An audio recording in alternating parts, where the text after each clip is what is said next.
Yo. If you want to listen to your song, you can put your headphones or not, if you don't want. Yeah. Let me arrange this. Ladies and gentlemen, damas y caballeros, estamos muy contentos de recibirlos en la cabina de Oye 89.7. Musicazos, productores, performers, tienen unos shows increíbles y están en México porque hay show en puerta en la cabina de Oye 89.7. Sofi Tukker!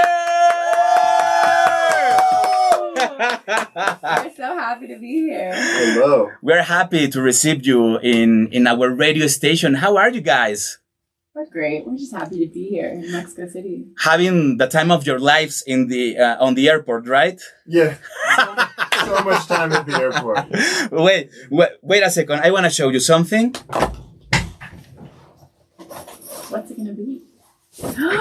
Oh, he's got the purple. Now, let's go. Now we are ready. Yeah. I'm wearing right now, me estoy poniendo en este momento el sombrero que me regalaron la primera vez que los entrevisté.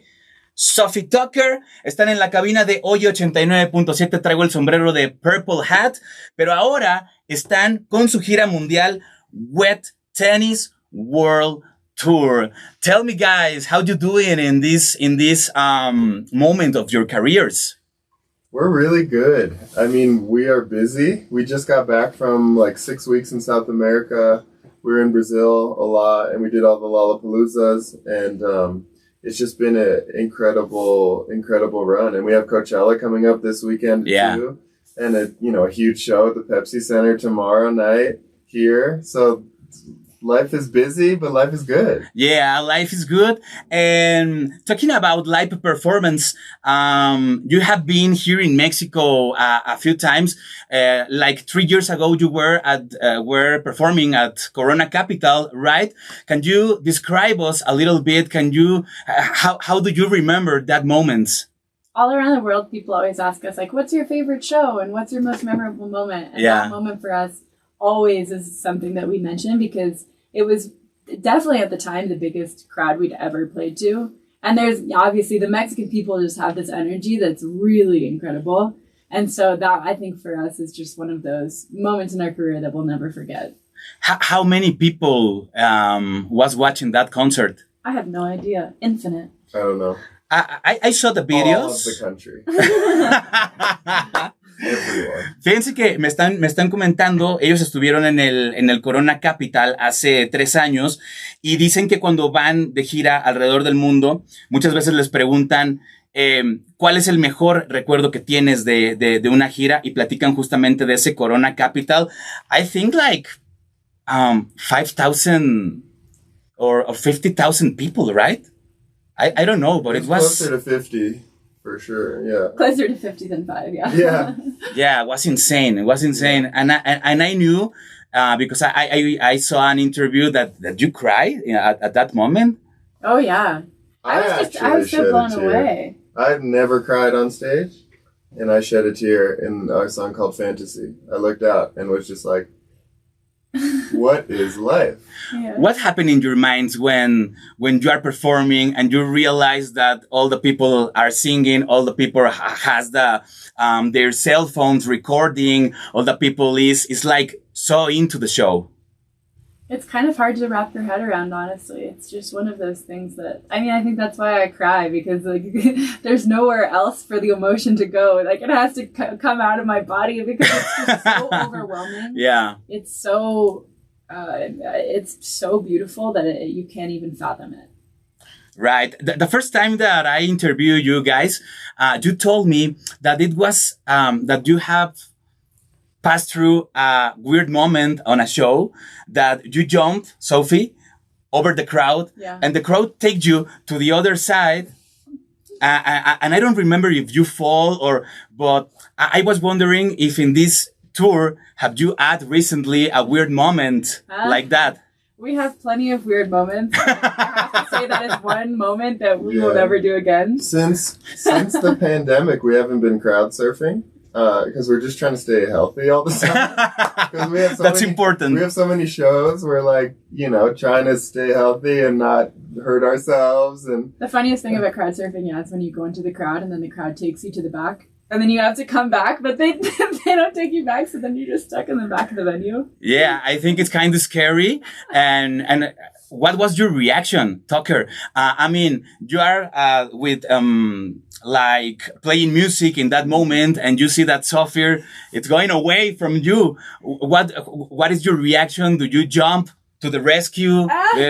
No. Here I go. Rescuing. No, I just keep doing my thing. She'll figure it out. I'll come back eventually. There was one time that I was worried in Russia.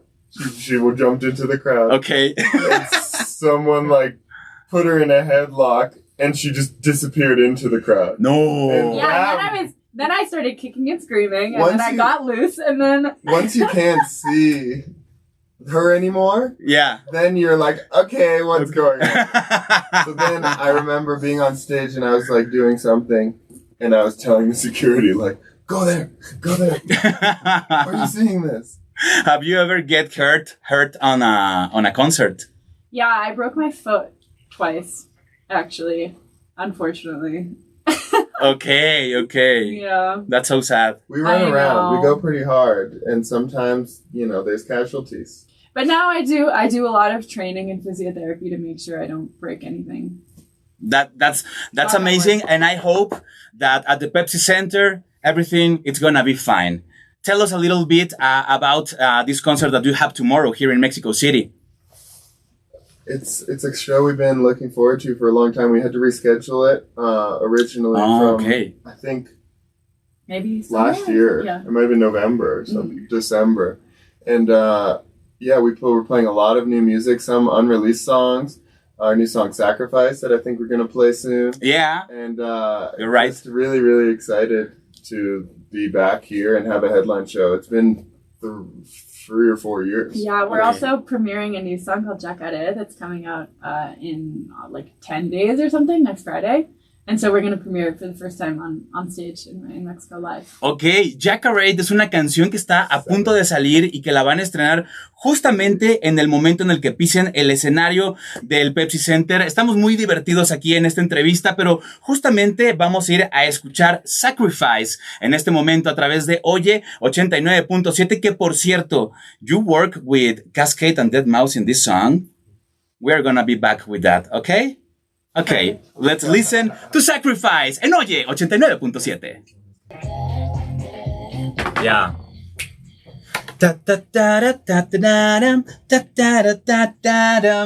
Esta rola está sonando justamente porque Sofi Tukker está en la cabina. Se llama Summer in New York y la canción que escuchamos previo a Summer in New York se llama Sacrifice, una canción que hicieron en colaboración con Cascade, que hicieron en colaboración con deadmau5, que son unos cracks de la música electrónica.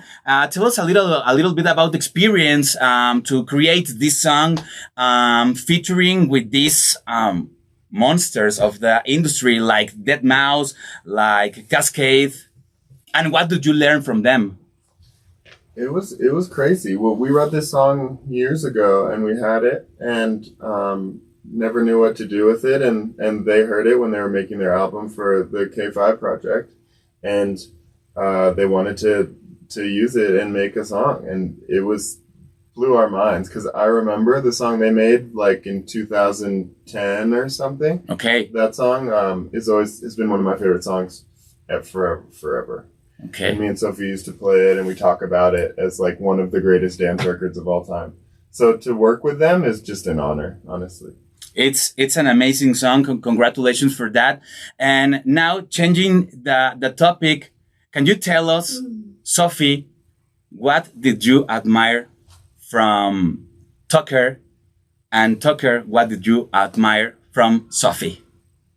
There's a lot that I admire, and he has a lot of traits that are maybe more difficult for me. Okay. So I think we balance each other out really well. I've learned a lot from him. One of the things is his work ethic. He was a very high-level basketball player, and he's brought in a lot of that sort of training mentality to the band that I've learned a lot from. Oh. Yeah, I mean, not that I don't have a strong work ethic. It's just that, he has this sort of way of even giving feedback that at the beginning of the band, I was like, wait, what? Like, are you criticizing me? Uh-huh. And then I learned that actually that's like the highest form of respect, is somebody who will tell you the truth, and give you feedback that maybe you don't want to hear, maybe it's not so fun to hear at first, because it makes you better. Yeah. And that's definitely something that I admire and appreciate.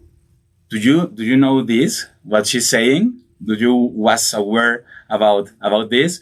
And what do you think? Yeah, for sure. Yeah. I mean, we push each other, and I definitely, sometimes push that work ethic, and I'm not surprised, I guess. But she has a lot of things I admire.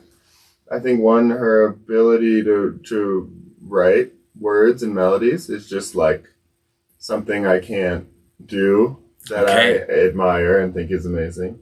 And I would say how she takes care of herself. She's a really good role model for doing everything you can to stay healthy, stay mentally positive. She'll always wake up and go on a walk and, do things to try to keep her mind in the right place, which I think is very admirable. Bravo. Bravo. Very, very good words about each other. I think you are the perfect complement.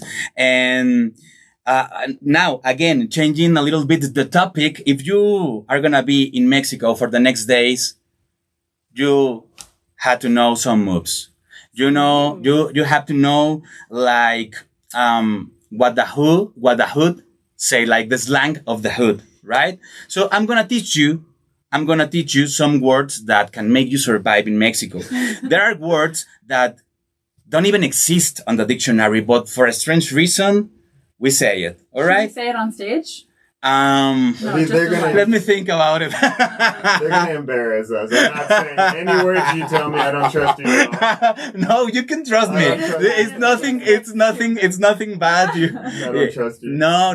I swear of God. Look, for say something like, "Oh, it's cool." Okay. Here in Mexico, we said, "Está chido." Está chido. Está chido. Can you try it? Está chido. You can trust in me. You can trust in me. Yeah, you're giving us a good first one, and the second one, you're going to get me in trouble. Está chido. Somebody came with a song, and you listen to the song, you like it? Está chido. Está chido. That's not so bad.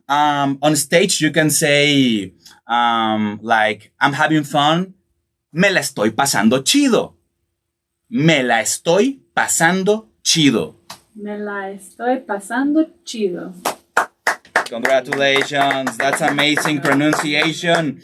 And there is another strange word that I can't even understand, but we use it a lot here in Mexico. When you say like, okay, goodbye, take care.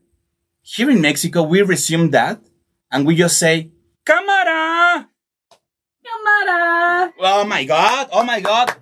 Claps on the studio because you have to make your voice sound like that. You have to. I had to follow. No. It's all right because if you say cámara, doesn't work. You have to.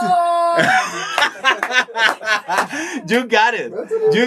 You guys got it. You wanna say like, okay, see you later. Cámara. Cámara. Wait, Tucker, do that again. No, he can do it first. Okay, fine. Okay. Cámara! Can you try it? Tucker's turn. They are learning the basics of the Spanish. Another word like to say, okay, understood. You can say, ya estufas. You have to say it like that? Yeah. No, I don't trust him at all. Yeah, you talks like this. You have to go like higher in your pitch. No way. Because it doesn't work. If you say ya estufas in a normal way, nobody buy it. Is he telling the truth? No. Yes, of course. Ya estufas. I don't believe it. No, if I need to hear people talking like this today, and then maybe I'll believe you. I swear of God that I'm telling you the truth. You can trust. You can trust. Okay, let's try another. This is a way to say hello, my friend. Okay. How do we say hello, my friend? ¿Qué tranza, carnal? ¿Qué tranza, carnal? Why are you changing your voice? I don't understand. Because you need There's it. no way the words mean something different when the tone of your voice changes. I don't think that's how words work. Okay, I don't let's. believe it. Well, okay, let's try it with a normal voice. Okay. ¿Qué tranza, carnal? I don't believe in me when I say it in that way. ¿Qué tranza, carnal? You got it, and it's nothing bad. You don't have to change your voice, So I but should it. just do.